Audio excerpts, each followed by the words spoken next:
आता आपण मंकाला हा खेळ बघितला, पण ते सोडून अजून एक इंटरेस्टिंग अवशेष इथे आहे. तो काय आहे? खाली या कातळावर बघा, ही शंकराची पिंड आहे आणि इथे 2 सर्कल्स आहेत. तुम्ही हा जर सर्कल बघितला तर हा पूर्ण सर्कल आहे आणि इथे एक सर्कल आहे आणि त्याला मध्ये अशी एक लाईन काढलेली आहे.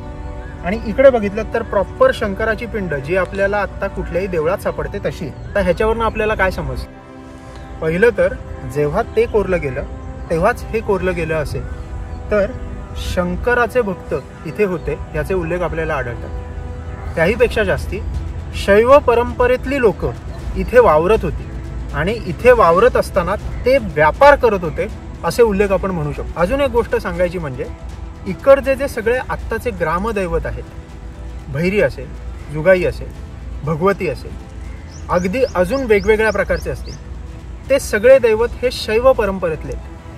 शंकराचा इतिहास, शंकराचा पूर्ण एक कालखंड हा सगळ्या देवतांशी जोडला जातो. म्हणजे तेव्हाची लोक ही आपल्याच परंपरेतली लोक होती आणि एक ऐतिहासिक नाळ त्यांची आणि आपली जोडण्याचं काम हे कार्विंग्स करतात.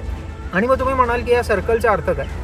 तर हा जो पहिला सर्कल आहे जिथे मध्ये लाईन नाही आहे तो आहे सूर्य, आणि हा जो सर्कल आहे ज्याला मध्ये एक लाईन जोडली याचा अर्थ काय? तर ती एक कोर त्याची तयार होते, चंद्रकोर तयार होते, म्हणजे हा आहे चंद्र. असं आपण तर्क काढू शकतो. अजून बरेच तर्क निघू शकतात, पण हा साधारण तर्क स्थानिक अभ्यासक काढतात.